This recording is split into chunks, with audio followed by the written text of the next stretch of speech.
Hello मेरे प्यारे बच्चों, welcome back to our YouTube channel Motion Biology. तो बच्चों चलिए स्टार्ट करें हम अपनी नई टॉपिक, इंपॉर्टेंट और काफी ज्यादा इंपॉर्टेंट, क्योंकि ये जो हम आज की क्लास पढ़ने जा रहे हैं बच्चों, ये टॉपिक इतनी इंपॉर्टेंट है कि कई बार आपके बोर्ड एग्जाम में आई हुई है। तो उससे पहले कि आप लोगों की पढ़ाई आई होप बहुत अच्छी चल रही होगी। एग्जाम करीब आता चलता जा रहा है और रिवीजन करना मत भूलिए बच्चों। रिवीजन बार बार करते रहिए। जो चैप्टर पढ़ा दिए गए हैं उनको बार बार रिवाइज करिए, एनसीईआरटी से रिवाइज करिए, अपने नोट से रिवाइज करिए, लेकिन करते रहिए, ठीक है। जिससे अगर वो बार बार टच होता रहेगा आपके माइंड में ना वो सारे टॉपिक, तो आपको कोई भी प्रकार की समस्या एग्जाम को लेकर नहीं आने वाली है। तो चलिए स्टार्ट करें हमारी आज की अपनी टॉपिक। हेडिंग कौन सी है हमारी? बीटी फसल, ठीक है, बीटी फसल। स्टार लगा लीजिए इस हेडिंग को। बीटी फसल क्या है और किस प्रकार से इसकी क्रिया विधि है, क्या क्या प्रोसेस होता है, एक एक पॉइंट हम डिस्कस करेंगे। और यहां से नीट एग्जाम में 3 से 4 बार 3-4 क्वेश्चन बने हैं, ठीक है। तो किस प्रकार से क्वेश्चन बनते हैं, क्या बनते हैं, इसको बताएंगे, ठीक है। तो सबसे पहले यहां पर देखिए हेडिंग बनी हमारी बीटी फसल। इस बीटी फसल को की हेडिंग को जानने से पहले हमें क्या जानना पड़ेगा? बी और टी का मतलब क्या है, ठीक है। बी का मतलब होता है बच्चों बैसिलस, ठीक है। बहुत सारे बच्चों को पता होगा, जिनको नहीं पता है उनको बता देते हैं बैसिलस, ठीक है। बी का मतलब होता है बैसिलस और इसमें टी का मतलब है बच्चों थुरिंजिएसिस, ठीक है, थुरिंजिएसिस,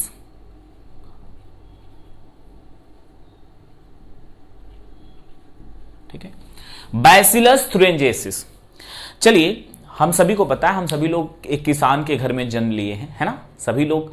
तो हम सबको पता है कि जो हम लोगों की जो खेती होती है उसमें कई बार कीड़े लग जाते हैं, है ना। कुछ कीड़े जैसे फतिंगा होता है, कुछ लोग फतिंगा का नाम जानते होंगे, टिड्डा जो होता है, ठीक है। और फतिंगा एक मक्खी की तरह होता है, वो कभी कभी लग जाते हैं। कुछ अन्य कीड़े लग जाते हैं, जैसे बाल वर्म लग गया, जो पत्तियों में छेद कर देते हैं, पत्तियां खा जाते हैं और इससे हमारी फसलें जो है वो काफी ज्यादा हमें नुकसान झेलना पड़ता है, ठीक है।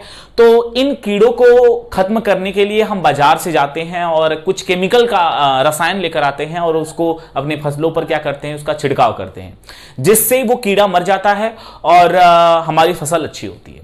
अच्छा बच्चों ये बताइए कि हम हर बार खेती करेंगे, है ना, मतलब किसान जो है वो हर बार फसल उगाएंगे और वो कीड़े हर बार लगेंगे और हमें हर बार रसायन को खरीदना पड़ेगा, और जो कि काफी ज्यादा कॉस्टली होता है। जो गरीब तबके के जो किसान होते हैं वो उतना कॉस्ट दे नहीं पाते हैं बच्चों। तो ऐसे सिचुएशन में जो हमारा जो फसल है वो नुकसान हो जाता है, ठीक है, या फिर बार बार उतना ज्यादा पैसा लगाना है उस रसायन को खरीदने में जो उन कीड़ों को मार सके। तो वैज्ञानिकों ने एक ऐसी तकनीकी डेवलप की जैव प्रौद्योगिकी की सहायता से कि जिस मतलब जो केमिकल यूज कर रहे हैं रियलिटी में वो स्पोर होता था, बैसिलस थुरिंजिएसिस बैक्टीरिया का स्पोर होता है, जो कि हम रसायन मतलब मशीन के द्वारा छिड़काव कर देते हैं खेतों में, जिससे जो कीड़े होते हैं वो मर जाते हैं। तो इतना कॉस्टली होता है कि सभी किसान अफोर्ड नहीं कर पाते उस चीज को। तो साइंटिस्टों ने सोचा कि क्यों ना जो बैसिलस थुरिंजिएसिस जो उसका जो जीव विष बन रहा है, जो विष बन रहा है, जिसको खाने से कीड़ा मर जाता है, जो फसल को हमारे नुकसान पहुंचा रहा है, क्यों ना वही जीन उठा के प्लांट के अंदर ट्रांसफर कर दिया जाए। और यदि प्लांट के अंदर ट्रांसफर कर दिया गया और सही सलामत वो काम करने लगा, तो हमारी एक ऐसी फसल तैयार हो जाएगी जिसमें बाहर से हमें कीड़ों को मारने के लिए रसायन नहीं देना पड़ेगा और एक पर्टिकुलर जो एक जीन होता है वो किसी एक ही कीड़े को मारता है, जो हमारे लिए लाभदायक जो जीव होते हैं उनको नहीं मारता है। मेरी बात ध्यान से सुन लिए। बैसिलस थुरिंजिएसिस बैक्टीरिया से जो जीन होता है इसका, जो इससे बनने वाला जीवविष प्रोटीन होता है, वो प्रोटीन जिस केवल और केवल 1-2 कीड़ों को मारता है। बाकी ऐसा नहीं कि जैसे अर्थवर्म हमारे लिए इंपॉर्टेंट है, कहीं ऐसा नहीं कि ह्यूमन खा ले, जैसे कोई व्यक्ति जाकर खा लेता है तो वो मर जाएगा, ऐसा नहीं है। केवल और केवल वो उन टारगेट कीड़ों को ही मारता है जो कि जिसके लिए वो बना, मतलब जिसके लिए वो जीवविष प्रोटीन होता है। मेरी बात समझ रहे हैं कि नहीं समझ रहे हैं? मेरी बात ध्यान से सुनिए, मैंने क्या बोला। जैसे अगर हम प्लांट के अंदर बैसिलस थुरिंजिएसिस का जीन ट्रांसफर कर दें जो कि क्या बना रहा है, प्रोटीन बना रहा है, जीवविष प्रोटीन यानी विषैला प्रोटीन बना रहा है, जिसको खा के जो हमारे फसलों को नुकसान करने वाले कीड़े वो मर जाते हैं। अगर वो प्लांट के अंदर ट्रांसफर कर दें तो क्या आपके दिमाग में क्वेश्चन है, जब कीड़े मर सकते हैं तो इंसान भी मर सकता है ना? या फिर जो हमारे क्रॉप के लिए, फसलों के लिए जो इंपॉर्टेंट कीड़े हैं वो भी तो मर सकते हैं। तो ऐसा नहीं होता। जो बैसिलस थुरिंजेसिस का जो जीन होता है पर्टिकुलर केवल 1 या 2 कीड़े को ही मारता है। ऐसा नहीं कि ह्यूमन या कोई मानव जाकर उसको खा लेता तो वो मर जाएगा, ऐसा नहीं होता। इसलिए तो ट्रांसफर किया जा सका है ना। अगर मानव मर जाते तो क्यों ट्रांसफर किया जाता? तो बच्चों, ये जो बैसिलस थुरिंजेसिस यानी बैसिलस थुरिंजेसिस का जो जीन होता है वो फसलों के अंदर ट्रांसफर किया जाता है। यानी कुछ विभिन्न प्रकार की जो फसलें, जैसे धान हो गया, मक्का हो गया, तंबाकू हो गया, कपास हो गया, इसके अंदर ट्रांसफर किया गया है। ठीक है, तो इसका डिफिनीशन एक लाइन का, सबसे इंपॉर्टेंट, सबसे छोटा क्या है? ऐसी फसलें, ठीक है, ऐसे लिख सकते हैं, ऐसी फसलें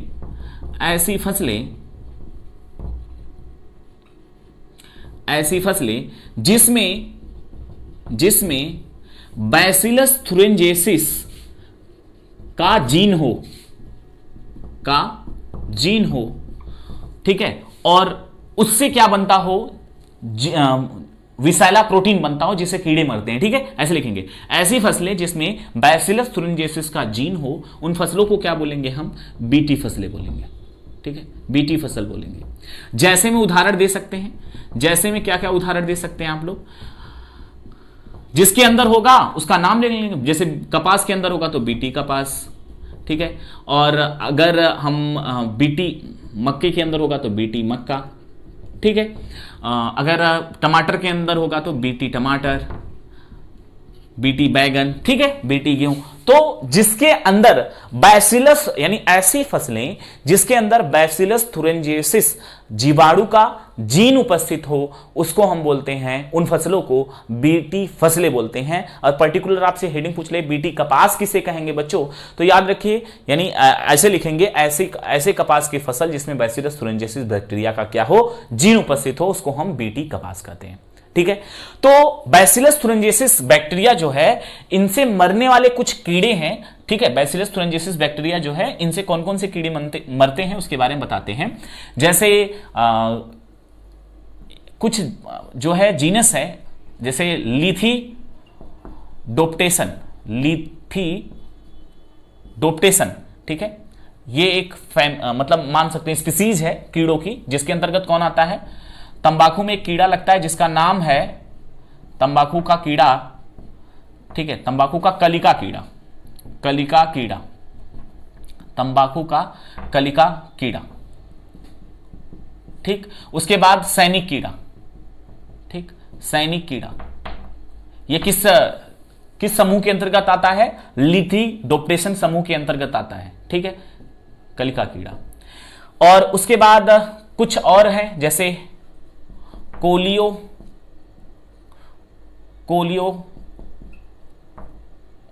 कोलियोप्टेरान एक ऐसा समूह है जिसके अंदर जो कीड़े आते हैं, कौन से? भृंग आता है इसके अंदर। भृंग सभी लोग देखे होंगे, है ना, काले रंग का होता है, नॉर्मली बरसात के मौसम में ज्यादा दिखाई देता है। और उसके बाद तीसरा कौन आएगा? डिप्टेरान। इसमें अंदर कौन कौन आते हैं? मक्खी, मच्छर, ये सब, ये सारे जो चीजें हम लिख रहे हैं, नीट एग्जाम का क्वेश्चन बना है बच्चों, यहां से बने हैं नीट एग्जाम के क्वेश्चन। ठीक है, तो बैसिलस थुरिंजेसिस जो जीवाणु है, इससे कुछ कीड़े मरते हैं, और उन कीड़ों के हमने नाम लिखे। कुछ लिथिडोप्टेसन एक समूह है, उसके अंदर जो कीड़ा आता है तंबाकू का कलिका कीड़ा, सैनिक कीड़ा। याद रखिए, ये ऐसे क्वेश्चन नीट एग्जाम के क्वेश्चन बनते हैं। लिथिडोप्टेसन के अंतर्गत तंबाकू का कलिका कीड़ा और सैनिक कीड़ा आता है। उसके बाद कोलियोप्टेरान के अंतर्गत कौन आता है? भृंग आता है। और डिप्टेरान के अंतर्गत मक्खी और मच्छर आते हैं बच्चों। ठीक है, तो ये जो कीड़े हैं, इन कीड़ों, ये कीड़े जो है बैसिलस थुरिंजेसिस के जीन से क्या होते हैं, यानी बैसिलस थुरिंजेसिस के जीन से बनने वाले प्रोटीन से क्या होते हैं? मर जाते हैं बच्चों। ठीक है, मर जाते हैं। तो मरते कैसे हैं, है ना? क्रियाविधि क्या होगी उसकी? ठीक है, क्रियाविधि जान लेते हैं हम लोग।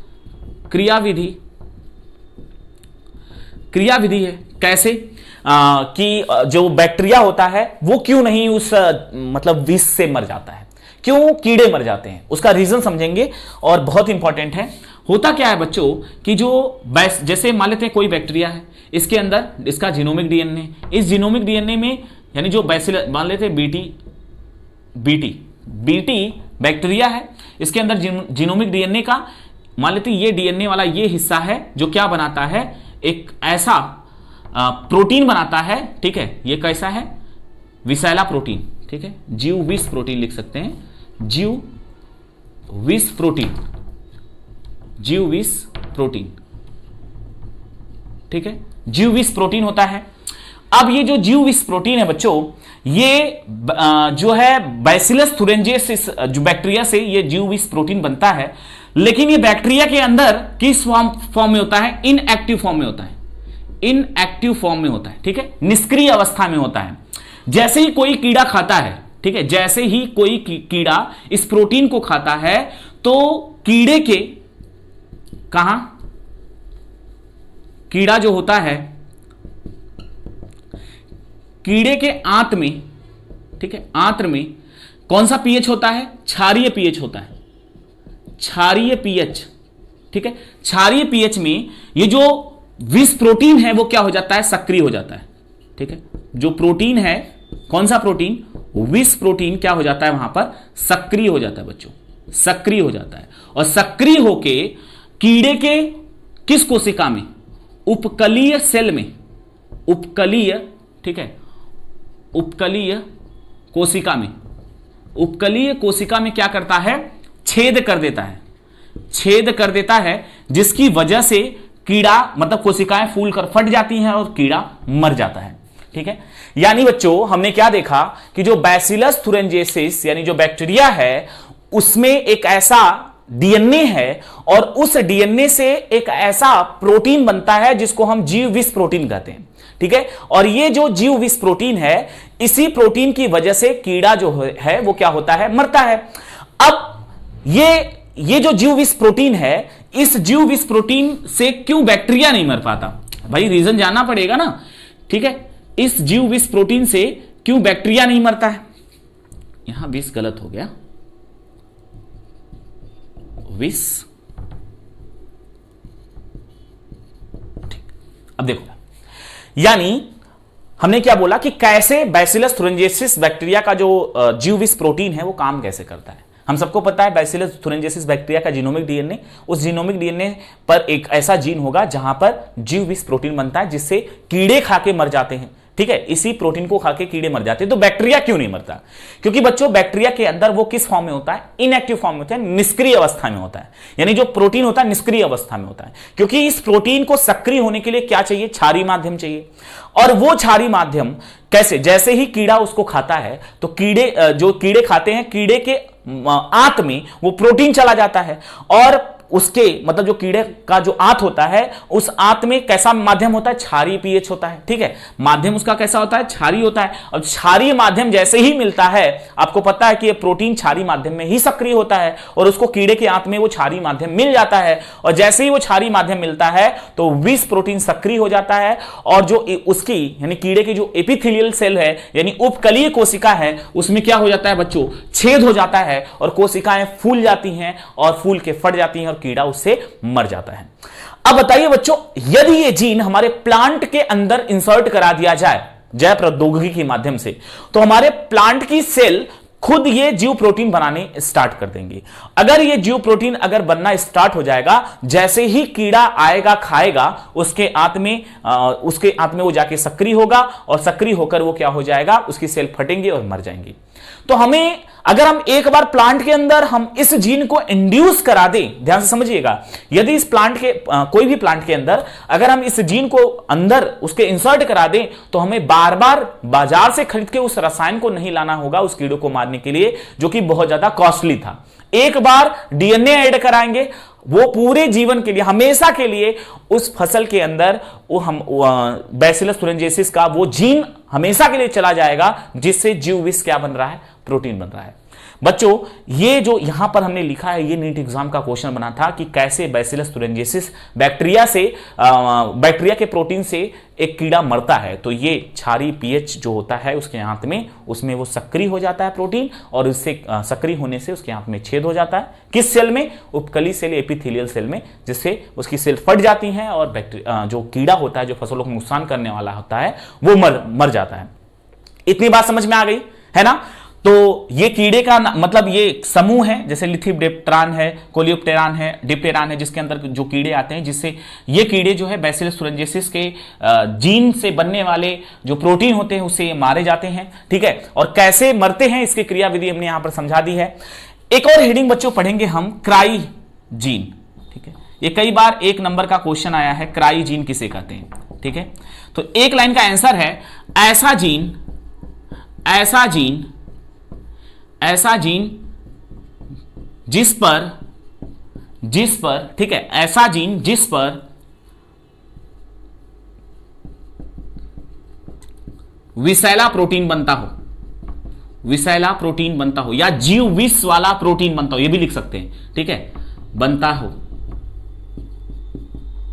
उस जीन को क्या बोलेंगे? क्राई जीन बोलेंगे। ठीक है, ऐसा जीन जिस पर जीव विष का प्रोटीन बनता हो या विषैला प्रोटीन बनता हो, उसे हम उस जीन को क्या बोलेंगे? Cry gene. मतलब बच्चों ये समझिए, जैसे बैसिलस thuringiensis का जीनोमिक डीएनए, जीनोमिक डीएनए का एक छोटा सा हिस्सा होगा जिससे जीव विष प्रोटीन बनता होगा, तो वही जो जीन है बच्चों, उसी को क्या बोला जाता है? क्राई जीन बोला जाता है, और वही जो जीन होता है उससे जीव विष प्रोटीन बनता है। ठीक है, तो ऐसा जीन जिससे विषैला प्रोटीन बनता है उसको क्या बोलते हैं? क्राई जीन बोलते हैं। जैसे एग्जाम्पल दिया गया है, और ये एग्जाम्पल याद रखना है, जैसे क्राई 1AC और एक एग्जाम्पल है क्राई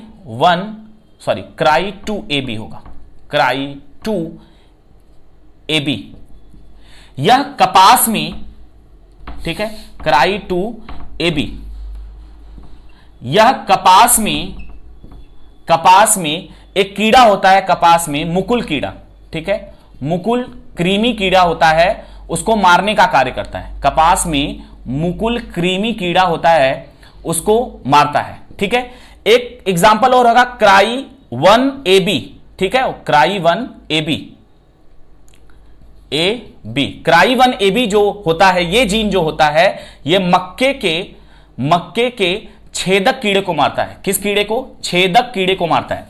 तो क्राई जीन का एग्जांपल 1AC और क्राई 2AB कपास के मुकुल कृमि कीड़े को मारता है, और क्राई 1AB जो होता है बच्चों वो मक्के के छेदक कीड़े को मारता है। ये बहुत इंपॉर्टेंट है और ये भी नीट एग्जाम का क्वेश्चन बना है। तो बच्चों आज की क्लास यहीं पर हम करेंगे समाप्त, मिलेंगे फिर से नई क्लास में। तो चलते हैं, आज की क्लास करते हैं समाप्त। Thank you so much, thanks for watching, I love you बच्चों।